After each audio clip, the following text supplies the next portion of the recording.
mbokki téléspectateur Diaspora Vision ku nekk ñoo ngi leen di nuyu seen tur ak seen sant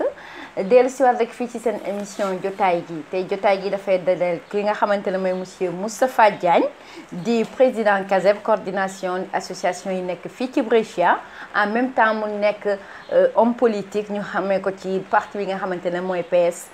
Moustapha Diagne tey moom laay dalal fii dinañ waxtaan ci lu bëri loo xamante ne lu jëm ci élection yi ñu jëm la ma bàyyi ko rek mu nuyoon teg yéen ñu doog a mën a dugg ci waxtaan bi monsieur Diagne ñoo ngi lay nuyu. jërëjëf soxna si maa ngi lay fay bu baax di rafetlu bu baax seen invitation bi et di nag nuyu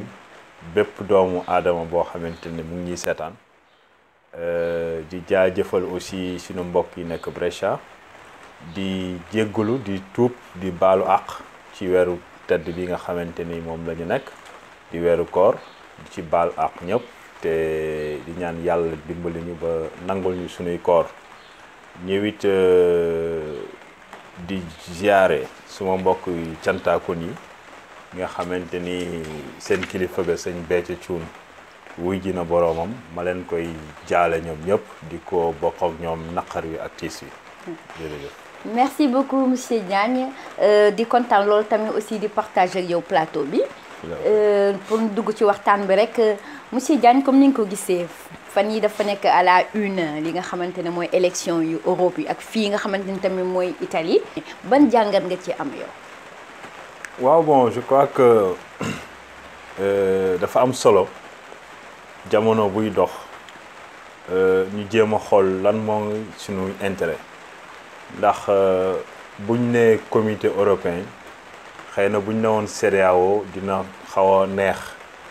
mais buñ ne comité européen rek mooy ñi nga xamante ni ñoo bokk ci comité européen bi et muy instance bu am solo ci évolution monde bi nga xamante ni décision yu bëri ci dëkk bi nga xamante ni dañ fee dëkk muy Italie nga xamante ni ñoom ci les membres fondateurs de l'Union européenne la ñu bokk donc yaakaar naa bu ñu demee ba jamono ñëw élection boo xamante ni foofu dañ fay décider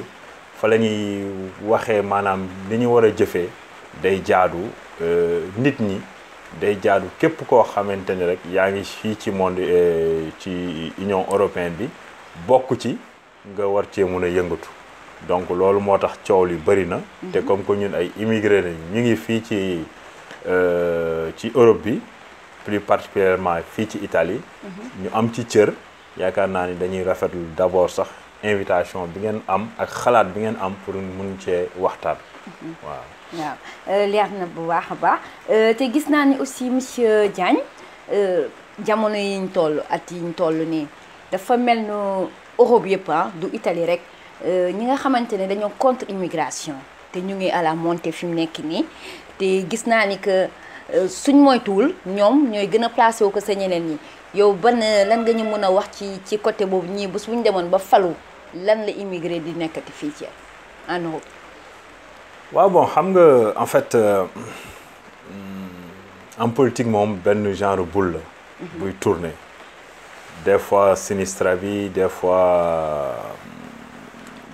droite bi mais instant yi ñu toll gis nañ ni ñoom comme ni nga ko waxee ñoom ñu ngi yéeg ñu ngi gagné te li ñuy gagné yëpp li ko waral mooy crise bi nga xamante ni d'abord amoon na ci réew mi amoon na fii en Europe nit ñi di ko dund mu metti loolu donc ñoom ñu jël seen campagne électorale jaarale ko foofu gëmloo nit ñi que ni immigré yi ñoo tax dëkk bi avancé wul ndax bu fekkee man dama am liggéey jox ko immigré bi italien bi liggéeyul bu ñuy am benn kër goo xamante ni mu ngi ci commune bi ñu jox ko immigré bi italien bi nekk ci biti def seeni façon ba vraiment nit ñi tiit nit ñi aussi te ku ci nekk xam nga Italie maanaam seen gis-gis soriwul lool ci affaire immigration intégration bi nga xamante ni d'autres pays comme la France wala l'Allemagne wala yeneen dëkk yi am nañ ko tel n'est pas le cas ici donc loolu moo tax ñoom ñu gagné donc dañu ñëw yéeg ci kaw immigré yi dañu ñëw jàpp wax loo xamante ni ak la réalité du benn nit ñi aussi tiit nañu italiens yi tiit nañu woteel leen. mais je pense que depuis que élection yi jàll gis nañ ni dëkk bi demee économie ni muy wàccee. Donc c'était pas les immigrés. Donc c'était pas l'immigration. Et je pense que peut-être c'est un peu tard. Mais nit ñi ñu ngi comprendre réellement que ni ñoom ils donnent que des messages des slogans yoo xamante ni. pour mun a nekk seen place. waaw c'est vrai mais monsieur Diagne dafa mel ni nag ñoom li ñuy utiliser li ñuy wax ñu jël ko comme arme de guerre. dafa mel ni fi mu nekk nii surtout ici en Italie je peux dire aussi même Europe yëpp sax ñu ngi leen di suivre ñu ngi leen di déglu ñu ngi leen di jox écoute aussi. En fait je ne dis pas que ci Europe yëpp la parce que boo seetloo Espagne barki démb socialistes yi seen ñoom ñoo gagné parlement bi te ñoom bokkuñu gis-gis mais je pense que li am solo mooy nit ñi vraiment def benn contre-message et c'est très important parce que en politique des fois c'est ça nit ki day utiliser ay thèmes yow it nga utiliser beneen thème boo xamante ni mooy sa réalité de vie n'est-ce pas et je pense que nit ñaa ngi ñu ngi ciy góorgóorlu et yaakaar bi nga xamante ni franchement jàppoon nañ ko ci jamono yooyu weesu et yaakaar boobu mu ngi fi et gëm nañ ni lii dina changer remontée bi moom dina taxaw parce que on a vu le cas de Marie Le Pen elle a tout fait à Paris mais fu mu mujjewul fenn mais donc il est temps à ce que nit ñi aussi ñëw bokk vraiment sur le plan politique di participer. waaw toujours rek ñu nekk toujours rek ci nga xamante ne mooy actualité bi muy élection yi. élection yi ren gis nañ aussi bëri na ay candidats yoo xamante ne c'est des immigrés. est-ce que ñoom am nañ chance. bon xam nga foofu dama bëgg rek mu leer d'abord parce que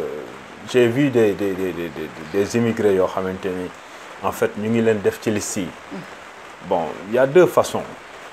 façons d'être choisi bu njëkk bi mooy nga nekk en politique di politique ba parti bi nga nekk xam ni war ngaa am cër ci biir autrement dit beneen bi aussi mooy ñu jël copte la parce que dañu bëgg a votu immigré yi mais ki nga jël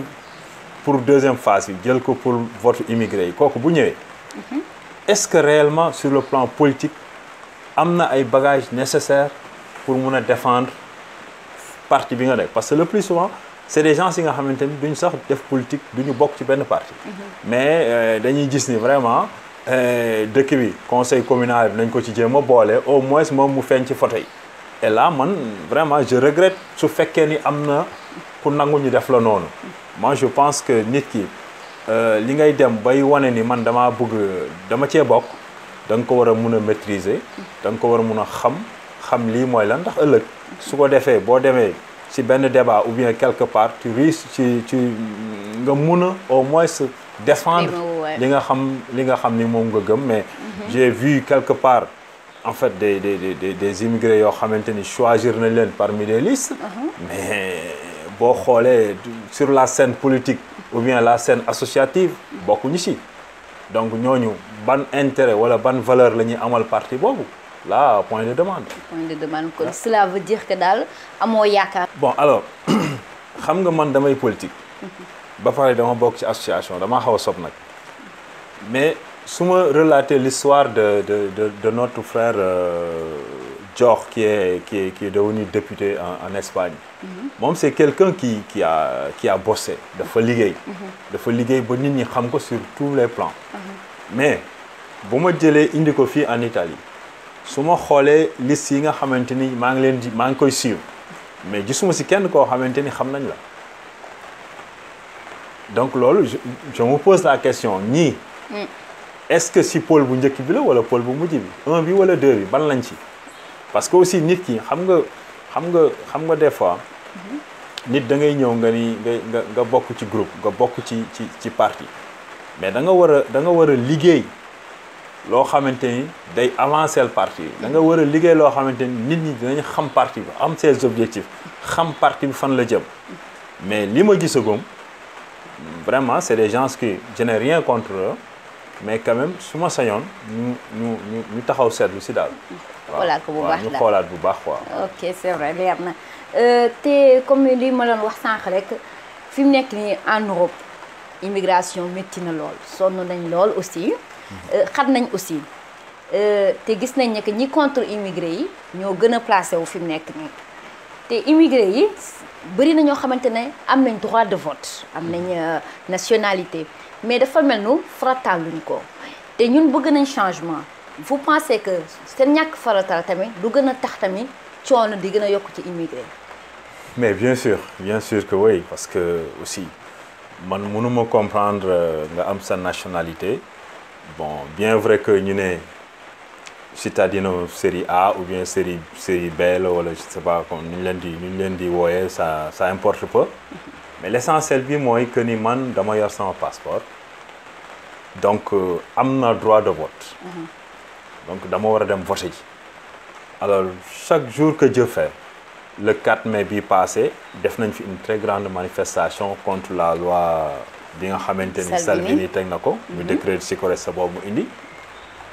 mais loolu xëy na mënoon nañ ca bañ a egg su fekkoon ni immigré seen wàllu bopp képp immigré parce que pourcentage bi ñi yor passeport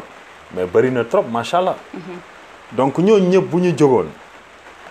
tey dem ne ñoom dañuy voté ji contre Salvini je pense que loolu dinañu mën a dimbali. beneen mbir bi aussi mooy que ni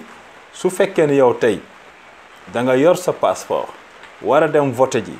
ji woo benn ci commune parce que élection yi ñaar la. dafa am communal bi ak européen bi. le 26 février maanaam dimanche bi ñu jëm la. incha allah dimanche bi ñu jëm mun nga dem voté ji. képp ku yor passeport. italien bi mun nga dem nga voté nga xool fi nga xamante ni yaakaar naa ni fi nga xamante ni moo la gënal mais fi la gënal mooy fi intérêt wu immigré yi mooy fi nga xamante ni aussi ñooñu ñooy jàppale immigré yi yaakaar naa donc loolu day am solo ba man damay jàpp ni ku demul voté ji ci immigré du ma wax Sénégal parce que sénégalais yi moom ñoom dañoo war a dem dañ leen di forcer ñu dem voté ji képp koo xamante ni yor nga passeport demoo voté ji su Salvini gagné xamal ni yow yaa ko dooleel xamal ni yow yaa bëggul immigré yi avancé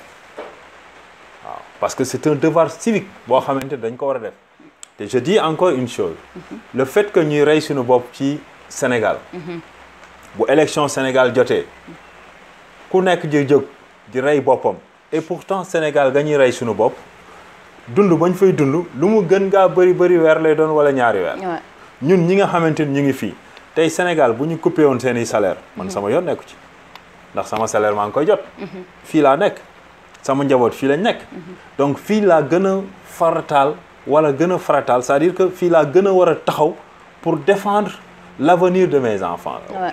c'est très important que nit ñi xam loolu sama doom tey buy dem ci école bi car ba koy yóbbu bagage yi nga xam ne moom lay jàngee mais yooyu yëpp fii laa koy utee n'est-ce pas donc sama participation si commune bi yooyu yëpp fii la mais du Sénégal aw ma fa pratiquement dara je peux dire à part que bon fa laa juddoo j'ai mes racines loolu dëgg la mais la réalité de vie bi nga xamante ni maa ngi koy dund fii actuellement c'est pratiquement en Italie parce que 12 mois sur 12 maa ngi Italie su ma génnee dem Sénégal peut-être 1 mois laa fay def ñoom sax ñu naan la kañ ngay ñibbi ñibbeegoo loolu lañ lay wax donc yow nag fii nga xamante ni moo fi nekk ñu jëm ci élection donc nga war a mun a participer bi mooy lan c'est très simple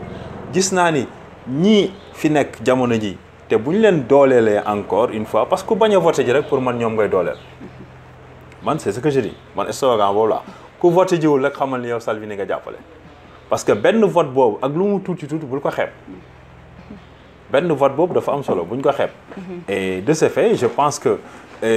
message bi may lancé mooy na nit ñi dem voté ji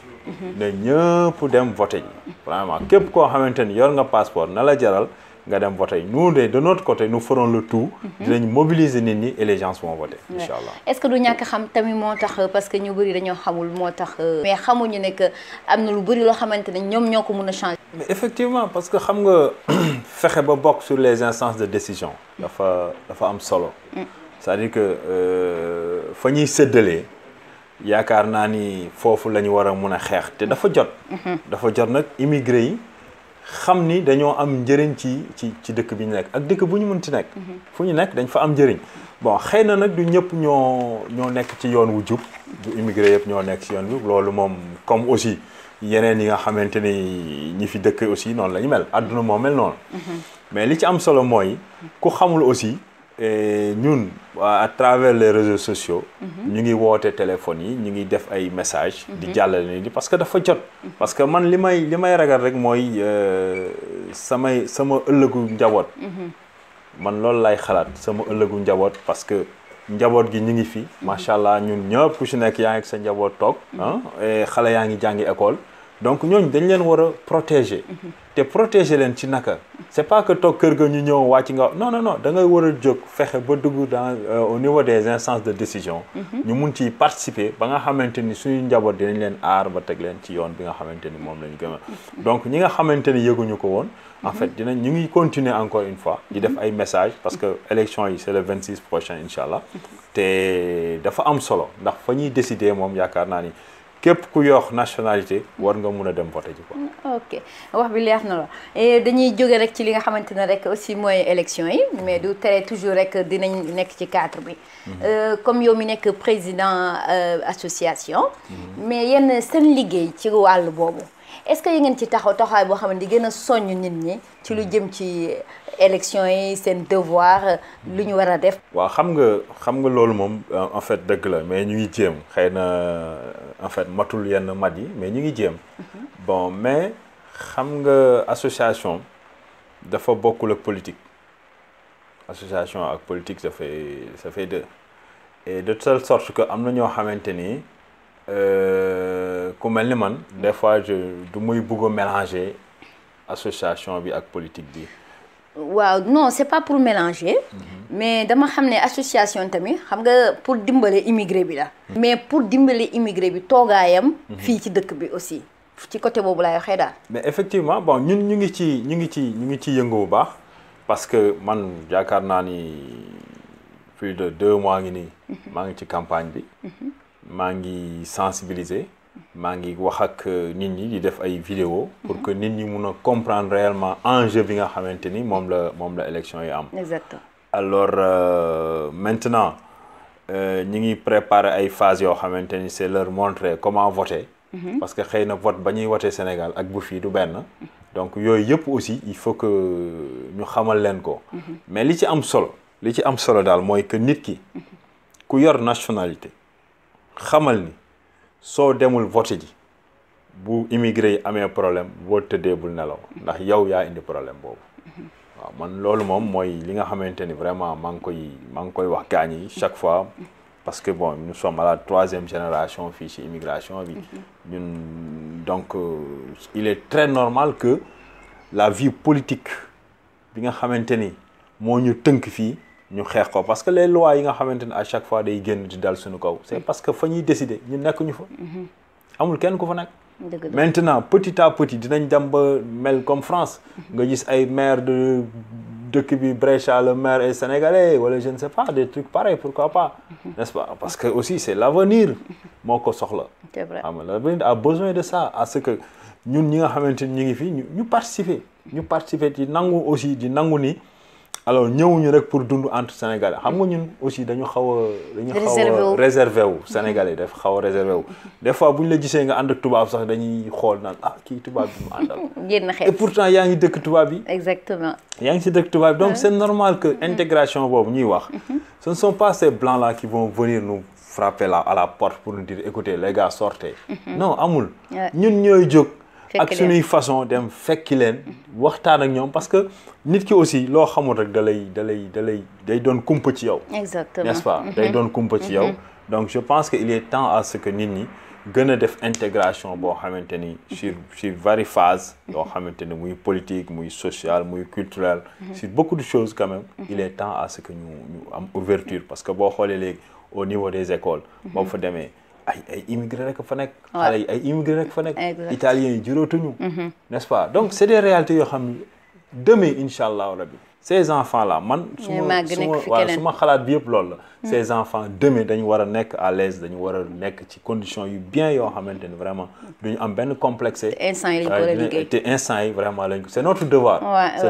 parce que moi je dis que ñi ñu fi fekkoon dañ ñoo permettre teg ñu si yoon ba nga xamante ñun présentement fu ñu mën a dem mën nañu expliquer li nga xamante ni mooy raison yi. et pourquoi pas ñun nous devons rendre aussi la monnaie. voilà mais pour le moment tamit li may gis nii aussi comme fan yi am na marche bu fi amoon fii à Brescia. comme li nga wax rek ñun ñoo war a jóg. defal suñu bopp mais war a ñu xaar tubaab bi ñëw di ñuy bourser à la porte mais marche bi li ma ci gisoon tubaab bi ñoo ëppoon sa immigré yi surtout fii ci Brescia nga xamante ne sénégalais yi presque fii lay nekk yow loolu lu ko waral pour yow waaw bon en fait xëy na vision bi ñu ci am la mais man de wax dëgg yàlla kontaan naa par rapport ak yeneen yi ñu daan def yeneen marche yi xam nga je crois que 5 ans ci gannaaw def nañ fi marche yu metti yu tar yoo xamante ni chaque soir chaque 18h ñu ñëw ci piazza bi taxaw fa déconné ba vraiment ñu recevoir ñu am ci benn table boo xamante ni table bu am solo donc avec les autorités du pays ñu toog ñu waxtaan ñu xamal leen vraiment li nga xamante ni moom la ñu bëgg et puis ñu ngi ciy jàppale alors dans ce temps nag bi Salvini ñëwee te encore nag la jaxasewaat carte gépp tu vois donc may wax ni rek li ñu amoon bii passé muy le 4 mai bii passé xeebuñu ko mais nañ koy gën a dolli parce que vraiment j'ai vu des personnes yoo xamante ni en fait ñëw nañu ci marché bi man xaaruma la woon ci demee noonu ay sénégalais waaw ay sénégalais et ce qui prouve que ni encore une fois que nit ñi dañoo jaaxle les gens ont peur kenn xamul foo jëm. mais ni ñu waroon ñëwee wuñ ko aussi. ni ñu waroon ñëwee mais ba tey baax na. ba tey baax na par rapport ak tubaab yi parce que tubaab yi ñun ñoo tax ñuy def yenn yi ci gën a bëri. waaw xam nga tubaab yi man li may wax nit ñi rek naan leen ñii waroon ñoo xeexal. exactement c'est nous qui devons être au devant de la scène. ñun ñii waroon ñoo xeexal. mais à chaque fois ñoom ñooy taal étincelle bi pour que sénégalais yi wala immigré bi jóg. tu vois bon. c'est que l'africain yaakaar naa ni africain moo mel noonu quoi africain moom day bàyyi ba nga bëgg koo rey mu soog a jóg fekk na c'est trop tard voilà te da nga waroon a jóg bien avant di préparer sa bopp comme ça ñu lay respecter parce que tant que gisuñu la sur la scène tant que gisuñu la parce que tubaab loolu la xam tubaab li mu xam mooy il est présent mais si tu n'es pas présent mais ça pose problème c'est pas la peine donc, il faut être présent te aussi boo xoolee pourcentage bi nga xamante ni immigré yi am nañ ko fii ci nombre d'immigrés mais saa waay ñun amuñu lu ñu war a mun a tëgg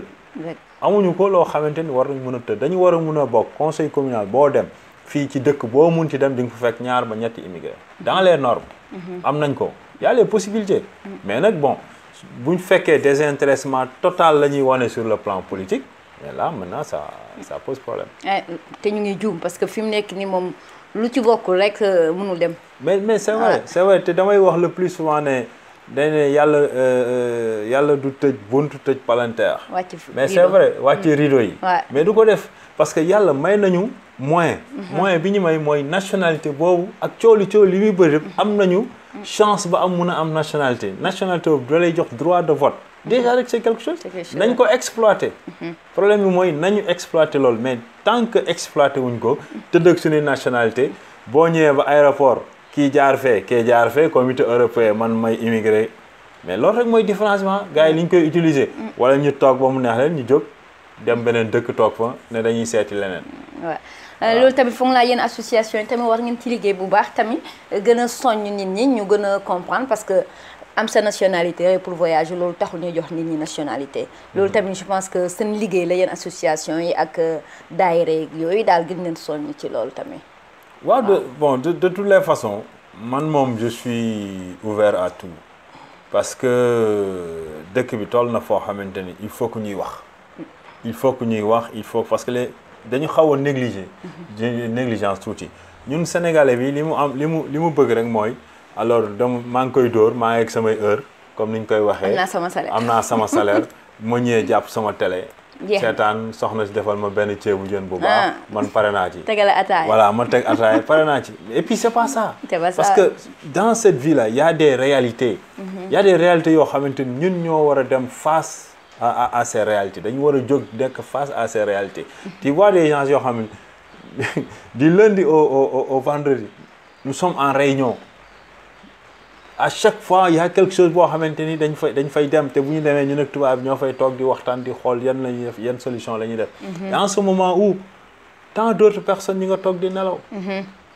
te la ngay xeexi pour ñoom la. pour ñoom la pour ñun ñëpp la. Ouais. tu vois donc il est temps à ce que nit ñi ñëw vers ces associations ñëw vers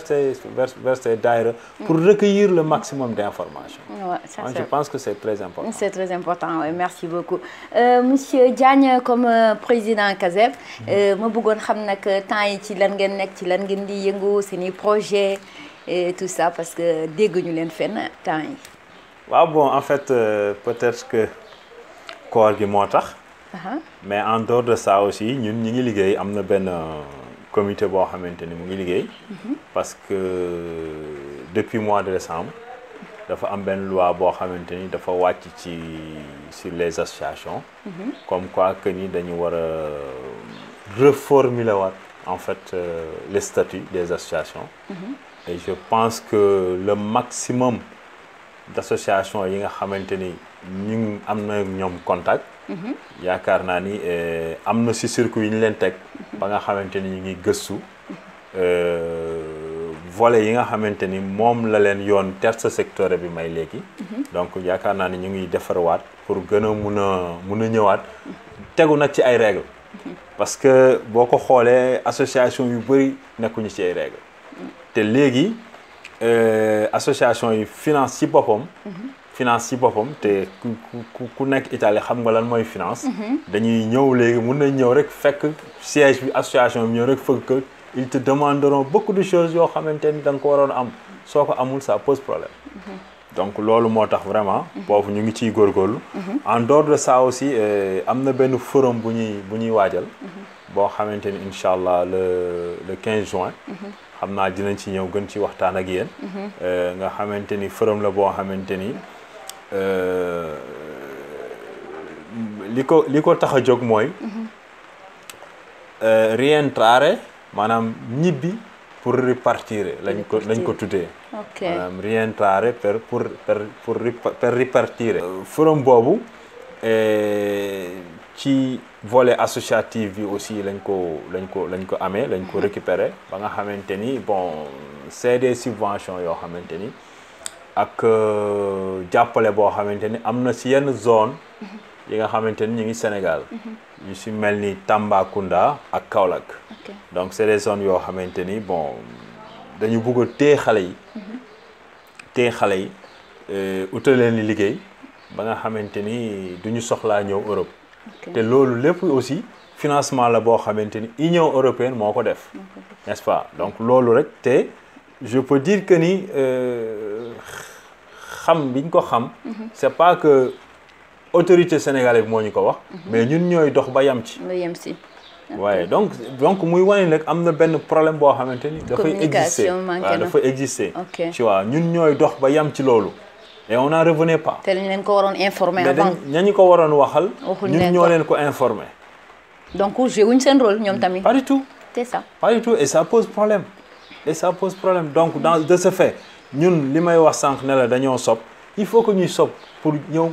loo xamante ni baax na pour askan wi ñu ñor di ko indil ko jox ko askan wi. oui c'est vrai soo amul ku la nekkal ci naaj bi il faut nga demal sa bopp. mais il faut que ñu góorgóorlu. c'est ça il faut que ñu góorgóorlu te di ñaan aussi nit ñi ñu gën a ñëw daal ñu gën a ñëw parce que. lépp loo xamante ni am na fi rek ñun ñëpp ñoo ko bokk. c'est vrai en revenant aussi toujours rek ci CASEB dafa am ñoo xam ne je pense que leeru seen bopp tellement. le rôle de CASEB. waaw xam nga rôle bi c'est tellement simple bon des fois nag àdduna moom loo bëggut mu leer du leer mu. exact te dañ naan la jant baa ngi nga ni gisuma ko kenn mënu ci dara. kenn mënu ci dara. bon mais CASEB rôle bi leen rek la wax naa fi léegi sur la situation des statuts loolu rek mooy CASEB. CASEB c'est faire une réorganisation. essayer d'aider les associations ñu mun a participer ci bando yi nga xamante ni financement yi nga xamante ni ñu ngi koy am. fexe ba un président d'association. buñ la nee kii c'est le président d'association nga xam ni kii réellement il est le président d'association. parce que dinañu def ay courses yoo xamante ni. dinañ xam lan mooy président d'association. dinañ def course boo ay lël yoo xamante ni dinañ boole secrétaire général yëpp ñu toog ñu wan leen naka la ñuy defee PV yu demee noonu donc c'est-à-dire que association bi fi mu nekk nii. la ñu bëgg a soppi nit ñi xam lan mooy rôle association. parce que le plus souvent. nit ñi dañuy yor association mais xamuñu lan mooy association te dama ci gën a rendre compte bi nga xamante ni coordonnement bi taxaw na parce que ci biir association yi da ngay gis ñoo xamante ni doonatuñu wala ñoom ñooy président bi mais la déclaration bi nga xamante ni war nañ ko def au niveau de l'agence de l'entrade que ni après une semaine bu ñu la falee da nga war a dem ka fa newoon ñu dindi ko am na ñoo xamante ni ñu ngi dox l'assemblée xam nañu c'est le président mais sur le plan documentaire la documentation c'est pas fait il n'existe pas donc c'est des trucs et tant d'autres yoo xamante ni bon contact yi ñu am ak yeneen association yi ñu ngi ciy dimbalante et ba léegi bon alhamdulilah donc loolu mooy rôle CASEB nekk fii pour ne damay organiser ay fête wala non ñun ñu pense ñun dañu bëgg indi beneen moo tax boo gisee forum bi ñu war a def le 15 nii mais ci contact avec les blancs moo tax contact avec les localités yi nga xamante ni les associations s'y retrouvent pour discuter n'est-ce pas et sur ces discussions la lii génn te yeneen ak yeneen génn na mais step by step waaw ndànk-ndànk quoi ñuy def ndànk-ndànk rek merci beaucoup monsieur Diagne dañuy jógee rek ci li nga xamante ne mooy CASEB te comme que li ma doon wax rek responsable politique nga aussi bokk parti PS temps yi nu mu demee noonu PS waaw mais PS moom en fait ak cant ñu ngi sant mais ak gouvernement bu bees bi am ngeen ci ay affaire wala bon xam nga man boo may laaj ci loolu damay sawar man dama naan la su ma sañoon duñ ci am benn ministre sax duñ ko ci am non parce que su ko defee daf ñuy permettre ñu gën a delluwaat gannaaw defaruwaat parce que dañoo war a defaru élection yi passé yëpp moi j'étais un peu contre parce que gis-gis bi ma gisoon arrangé wu ma et j'étais dans l'opposition j'ai travaillé avec l'opposition pour que vraiment qu'il y ait un changement bon yàlla nag moom ak dogal na li ko neex ñu ànd ci bon bi affaire bi yooyu yëpp jàllee nag aussi ñu ñëwaat toog ci kër gi kilifa gi le président notre secrétaire général Ousmane Tanor Dieng woote ñu ñëwaat parce que ñun aussi amuñu lenn loolu parti socialiste mais doxalin bi ak façon yi man su ma sañoon ministre yi ñuy wax sax ñu bañ kaa am Macky Sall bañ ñoo jox dara su ko defee ñëpp mer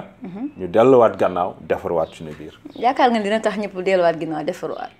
waaw mais su fekkee ni affaire bi comme ni ko gars ñi waxee le plus souvent buñ la joxul sa wàll nga mer